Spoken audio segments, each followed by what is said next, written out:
अस्सलामु अलैकुम वरहमतुल्लाहि वबरकातुहू। दुनिया में बड़े बड़े पार्टनर्स आपके साथ होते हैं, मगर माँ बाप के जैसा पार्टनर दुनिया में कोई हो ही नहीं सकता है। जैसे स्कूल के पार्टनर्स होते हैं तो स्कूल की लाइफ तक होते हैं, कॉलेज में जब जाते हैं तो कॉलेज के पार्टनर कॉलेज की लाइफ तक होते हैं। शादी करने के बाद आपकी बीवी आपकी पार्टनर बनती है, मगर वो 20 साल 25 साल के बाद आपकी ज़िंदगी की पार्टनर होती है।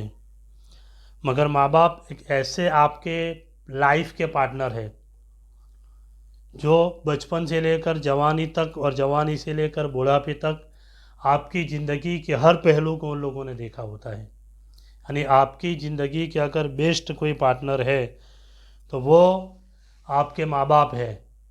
आपकी ज़िंदगी के हर लेवल, हर उतार चढ़ाव, अमीरी गरीबी, हर चीज़ को जानने वाले आपके माँ बाप सबसे बेस्ट पार्टनर होते हैं।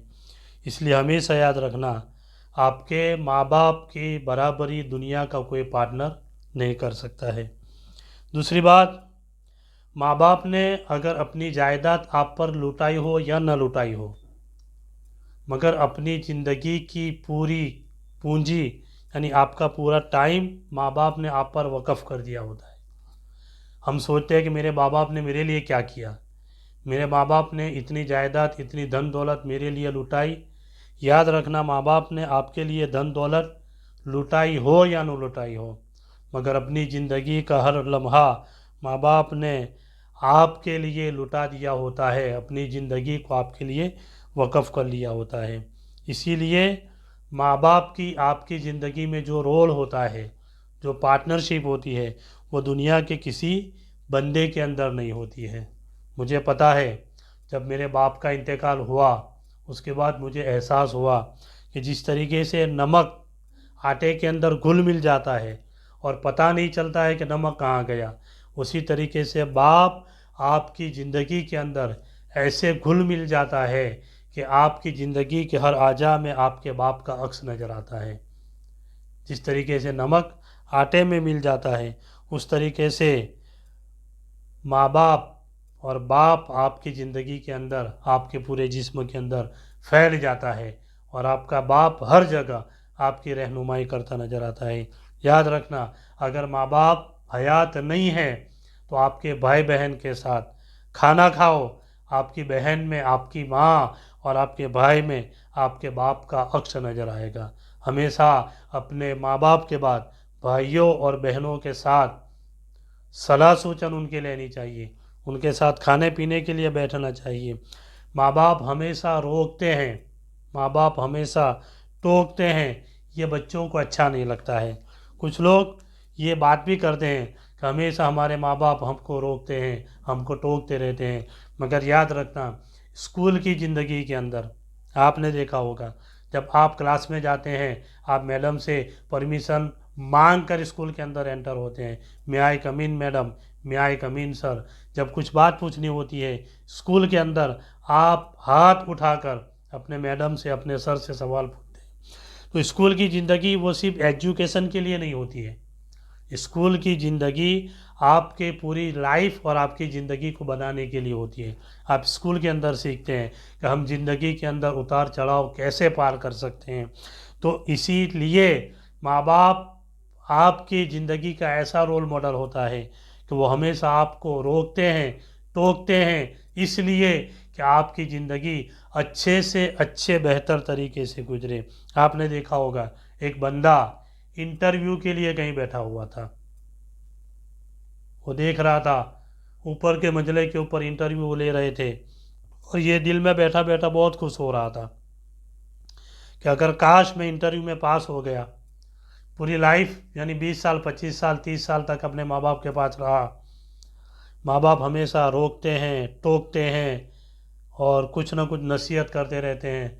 अब मैं अगर नौकरी मुझे मिल गई, इंटरव्यू में मैं पास हो गया, तो फिर मैं हॉस्टल के अंदर रहूँगा, मैं अपनी आज़ाद ज़िंदगी बसर करूँगा, यहाँ मुझे कोई रोकने वाला नहीं होगा, यहाँ मुझे कोई टोकने वाला नहीं होगा। तो हुआ ये कि जब अच्छे अच्छे एजुकेटेड बंदे, वो जो बंदा बैठा था उससे अच्छे क्वालिफाइड बंदे, एजुकेटेड पर्सन लोग और अच्छी पर्सनालिटी के लोग जब जाते थे इंटरव्यू के अंदर, मुंह लटका कर वापस चले आते थे।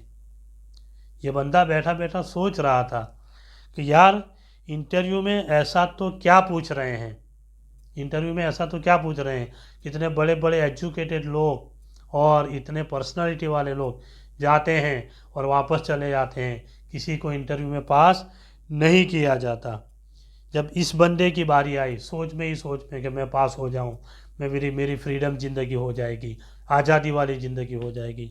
जब जाने लगा ऊपर के मंजिले के अंदर, तो उसने देखा कि लाइट जल रही थी, अंधेरा नहीं था, लाइट का वहाँ कुछ काम नहीं था। उसने दिल के अंदर सोचा, वहाँ कोई टोकने वाला नहीं था, रोकने वाला नहीं था, मगर उसकी आदत थी, उसने लाइट बंद कर दी। थोड़ा आगे गया और उसने देखा कि वॉश बेस के अंदर पानी टपक रहा है, नल में से पानी टपक रहा है। उसने उस नल को भी बंद कर दिया और फिर थोड़ा आगे गया तो दरवाज़ा खोल के इंटरव्यू लेने के लिए 4-5 लोग बंदे बैठे हुए थे, वो उनके सामने जाकर बैठ गया और अपनी फ़ाइल रख दी।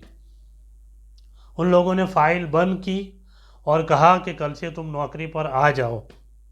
ये सोच में पड़ गया और उसने सामने से सवाल पूछा कि यार ये तो बताओ कि ना आपने मुझसे कोई सवाल पूछा, ना मेरी फ़ाइल देखी, ना मेरी पर्सनालिटी देखी। आगे इतने बड़े बड़े एजुकेटेड बंदे गए, लोग इतने अच्छे अच्छे क्वालिफाइड लोग, पढ़े लिखे लोग जो है, आपने सबको रिजेक्ट किया। उन्होंने कहा कि हमने जहां आप बैठे हैं वहां से लेकर हमारे इंटरव्यू के दरवाजे तक सीसीटीवी कैमरे लगाए हुए हैं और हम देखना चाहते थे कि लाइट जल रही है कौन बंद करेगा, पानी टपक रहा है कौन बंद करेगा। इन सारे लोगों में से किसी ने ध्यान नहीं दिया, मगर तुमने इसको बंद किया। हमारी कंपनी को ऐसे ही केयरफुल इंसान की ज़रूरत है जो लोगों की मजबूरी और लोगों को समझ सके। तब उसे एहसास हुआ कि यार ज़िंदगी में जब माँ बाप मुझे रोका करते थे, माँ बाप मुझे टोका करते थे, आज उसका मुझे सिला मिला है, आज उसका मुझे बदला मिला है। याद रखना, अगर आप कहीं बाहर जॉब करते हैं या बाहर कहीं नौकरी करते हैं तो दिन में 1 मिनट के लिए भी, याद रखना 1 मिनट के लिए भी, 24 घंटे में से कोई एक टाइम के ऊपर वक्त निकाल कर अपने माँ बाप को हमेशा फ़ोन करना, रोज़ फ़ोन करना। और फ़ोन पर कुछ बात करो या ना करो, एक बात हमेशा कहना, जब फ़ोन माँ बाप उठाए उनसे कहना, माँ मैं सेहतमंद हूँ। क्योंकि याद रखना, हर माँ बाप को अपने बच्चे की सेहत की फ़िक्र रहती है कि मेरा बेटा अच्छा होगा कि नहीं होगा, उसकी तबीयत अच्छी होगी कि नहीं होगी। तो सबसे पहले माँ बाप से बात यही करना, रोज़ाना 1 मिनट के लिए भी, मगर रोज़ाना अपने माँ बाप से फ़ोन पर बात कर लेना। सबसे पहले ये सवाल यही पूछना और यही कहना अपने माँ बाप से कि मैं सेहतमंद हूँ।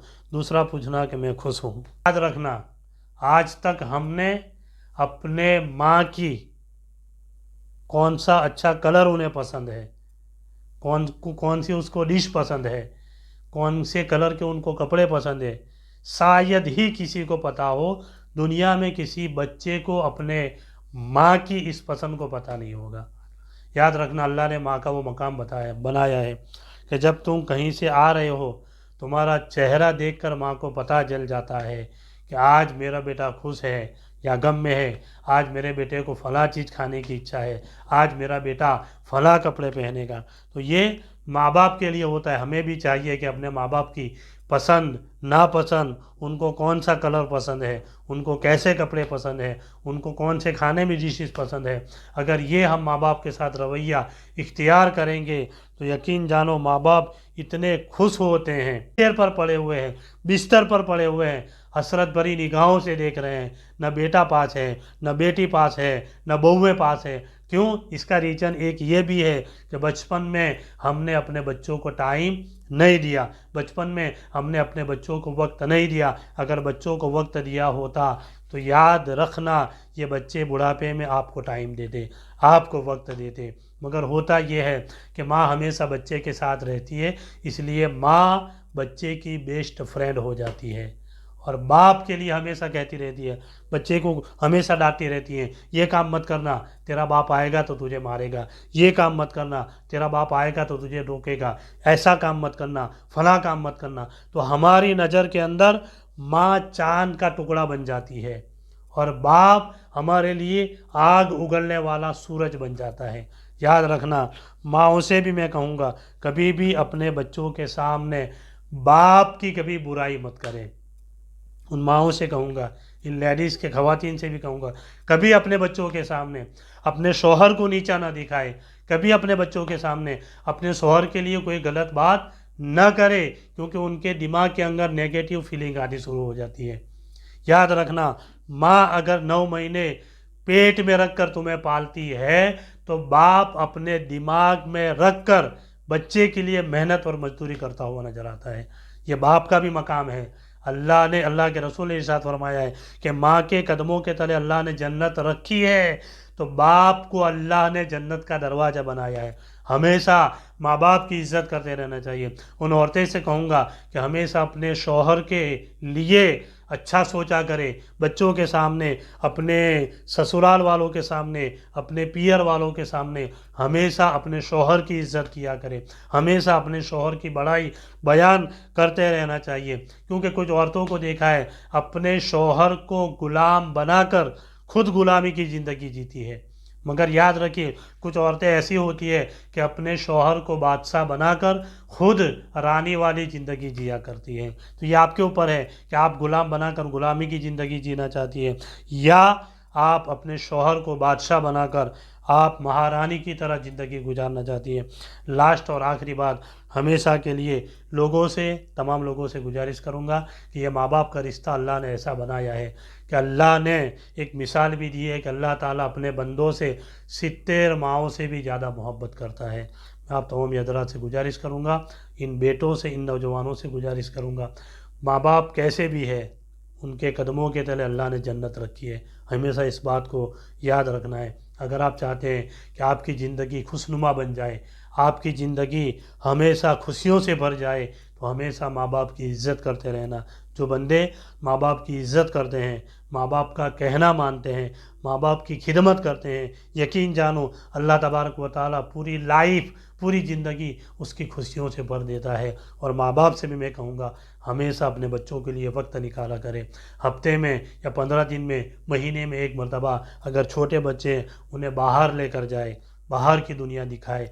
बच्चा जब माँ बाप के साथ बाहर की दुनिया देखता है तो बाहर के लोगों को माँ बाप की नज़र से देखता है। इसे याद रखिए, अगर बचपन में माँ बाप ने बच्चों के हाथ में मोबाइल थमा दिया तो बच्चा मोबाइल के ज़रिए पूरी दुनिया को बचपन में देख लेता है और गुनाहों में मुलविस हो जाता है। अल्लाह ताला की बारगाह में दुआ करें, इलाही आलमीन हर बच्चे को अपने माँ बाप की खिदमत करने की नेक तौफीक अता फरमाए। दुनिया के अंदर जितने माँ बाप अपने बच्चों से और जितने बच्चे अपने माँ बाप से रूठे हुए हैं, अल्लाह ताला तमाम बच्चों को अपने माँ बाप का फरमाबरदार बना दे और तमाम माँ बाप को अपने बच्चों से मोहब्बत करने वाला बना दे। अस्सलामु अलैकुम व रहमतुल्लाहि व बरकातुहू।